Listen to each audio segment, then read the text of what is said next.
The rain fell in cruel slanted sheets that night, drumming on the corrugated roof of an abandoned bus stop where a young boy huddled beneath a thin, torn blanket. His name was Ethan, 14 years old, but life had aged him far beyond his years.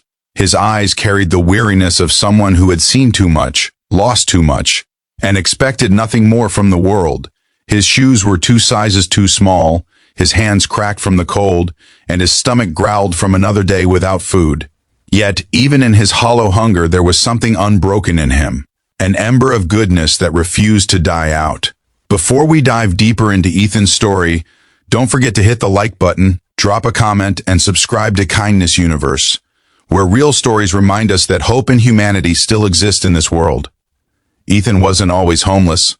Once upon a time, he had a mother who hummed lullabies while cooking dinner, and a father who carried him on his shoulders at the county fair. But a drunk driver had taken all that away 3 years ago. Since then, the world had become a battlefield. Orphaned, tossed between foster homes, and eventually forgotten, Ethan learned to survive by his wits, selling scrap, doing odd jobs, or simply going hungry. That night, as thunder rolled over the small town of Redfield, Ethan wrapped himself tighter in his blanket and stared at the flickering lights of a diner across the street. He thought maybe, just maybe, someone would let him wash dishes for a meal. But fate had other plans. A loud rumble of motorcycles filled the street, their headlights cutting through the mist. About a dozen bikes pulled into the diner's parking lot, their engines growling like wild beasts. The riders wore leather jackets, some patched with a familiar skull-wing emblem, the Hells Angels. People inside the diner turned their heads, some whispering, some glaring. In Redfield, the Hells Angels were feared, misunderstood, and often hated. Ethan watched them, curious, not afraid. He didn't see criminals. He saw a group of men who looked like they belonged somewhere, a brotherhood, something he secretly wished he had. Moments later, a shiny black pickup truck screeched to a halt near the diner. 3 local thugs jumped out, half-drunk and brimming with arrogance. They began shouting slurs at one of the bikers, a tall, bearded man named Bear. "You think you can just walk in here with your gang and scare folks?" one of them sneered. Bear ignored them, lighting a cigarette, trying to de-escalate. But the drunk men pushed harder. They shoved him, cursed, and one of them threw a bottle that smashed at his feet. The tension thickened like fog, and that's when Ethan stepped in. He didn't know what he was thinking. Maybe it was instinct. Maybe it was his heart too used to injustice. But the moment he saw one of the thugs raise a bat, Ethan shouted, "Leave him alone!" The men turned, surprised to see a scrawny, barefoot kid glaring at them from across the street. "What'd you say, rat?" one of them barked. Ethan swallowed hard, his knees trembling, but he didn't move. He didn't do anything wrong. "You're the cowards here." The biggest of the men smirked. "Look at this little hero." He grabbed Ethan by the collar and shoved him hard against the wall. The boy's head struck metal. He winced but didn't back down. "I said stop!" That's when the first punch came. Then the second. The world spun, pain exploding through his ribs as boots rained down on him. Ethan curled into himself, tasting blood, until a thunderous roar cut through the air. "Hey!"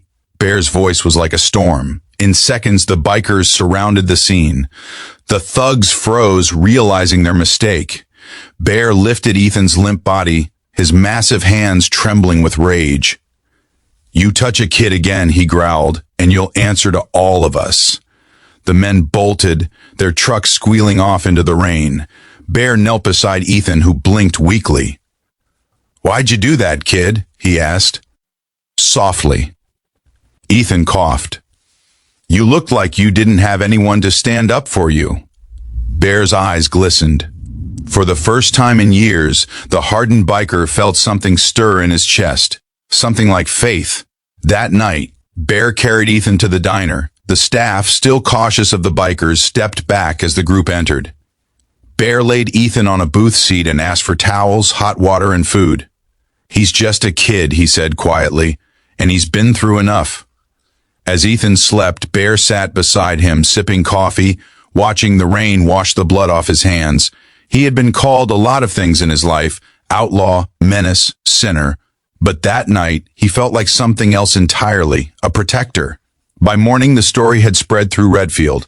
A homeless kid saved a biker from a beating, the newspapers said. But they didn't tell the full story. They didn't say how Bear and the angels took Ethan in, fed him, and bought him new clothes. They didn't say how Bear visited every orphanage in town, searching for any family Ethan might have left.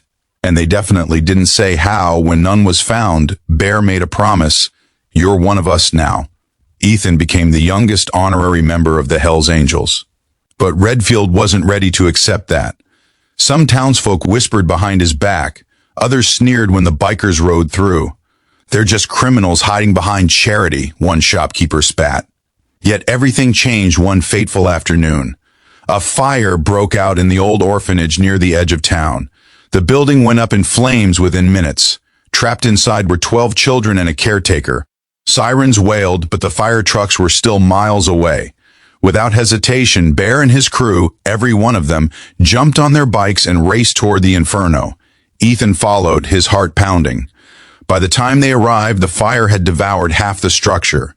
"Stay back!" someone yelled, but Bear ignored it.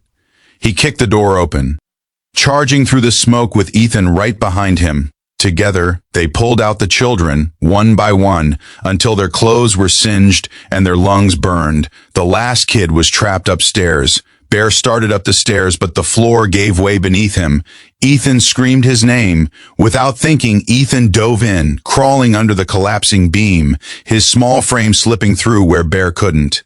He found the little girl huddled in a corner and carried her out, coughing violently, his body covered in soot. Bear caught him as he stumbled out of the flames, clutching the child.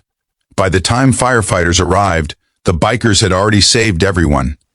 The next morning, Redfield changed forever. News cameras filled the streets.